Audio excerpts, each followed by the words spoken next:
Jason, thank you very much indeed for your time. The children of Gaza have been hiding in basements wherever they can, really. I mean, apparently there aren't that many basements for them to hide in Gaza. But, I mean, we haven't really described the emotive moments that children experience, because it kind of seems a bit gratuitous to talk about children screaming and the way they're clinging to their parents. But some of our reporters have tried to convey that to our viewers. How resilient are children in moments like this? I mean, it's important to remember that children are disproportionately always affected by conflict. And our own research and studies and the work that we've done with children over the years have shown this, that children suffer the most, the manifestations that they have, the trauma that they encounter is significant. However, there is hope because children are incredibly resilient, which means that they can recover. However, in order to recover, this means that they need immediate support, they need access to the treatment, they need the support networks required from family, from friends, and a safe environment.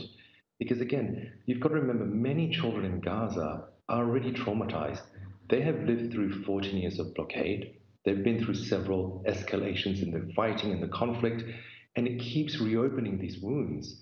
And so we have to make sure that first and foremost, children are always kept safe and protected, that we don't have the resurgence of the cycles of violence, and that treatment and that children get the treatment and support that they require urgently and instantly.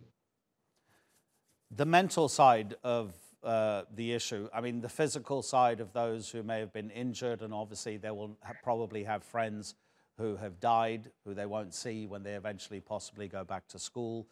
In terms of the mental side, at what stage do you start to tell a child the whole truth, or do you have to try to protect them and only tell them a half-truth, or is it better to be completely honest? Look, I think it's inevitable that every parent tries to protect their child. During the actual airstrikes, many of my own teams were lying to their children, telling them that the airstrikes were fireworks. Now, children may not understand everything, but they see and they hear everything just as we do. So I think, it's really important that, it's inevitable. We try and protect children. We always do. But children know. They don't understand, but they know. So this is why I think it's really critical that the children get the support they need. I mean, at Save the Children, we are supporting a critical helpline that has been inundated with over 20,000 calls a day. This shows you the scale of need that's happening in Gaza right now. So this is why it's really critical that we are very pleased that there's a ceasefire, and we ask that all sides maintain that ceasefire and allow for unfettered access to humanitarians to start delivering life-saving assistance. And one of those is to actually establish protection networks. It's how do we identify the children that need help the most? Who are those most vulnerable children? How do we get them to the support that they need? How do we refer them to the support that they need? And again, the support is both clinical support, so it's access to actual healthcare, it's access to trained therapists, counselors, and it's to make them safe. It's to keep the environment safe again, because again, these children are traumatized, and you need to bring them back slowly. You keep them safe, make sure they feel safe, restore a sense of normalcy to their lives, and get them urgent support and treatment.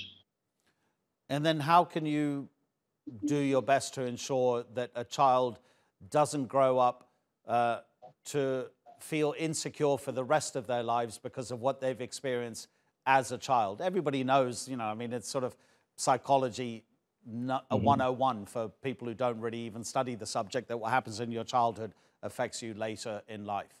Yeah. Absolutely. And this is why I think it's critical for all sides and the international community as well to address the underlying issues for this violence. Unless the underlying issues are addressed, until we have equal rights and opportunities for both Palestinian and Israeli children, we will never resolve these tensions, and there will be constant flare-ups, there will be constant cycles of violence. And this is why it's critical that children are placed at the center of trying to find a solution, a durable and long-lasting solution. Now, Both sides may claim a moral or a tactical victory in this, but the reality is that both sides lose. It's just that one side loses a lot more. And ultimately, it is children that pay that price. Children are the ones always paying the price. Jason, thank you so much indeed for talking to us. Jason Lee from Save the Children in occupied East Jerusalem.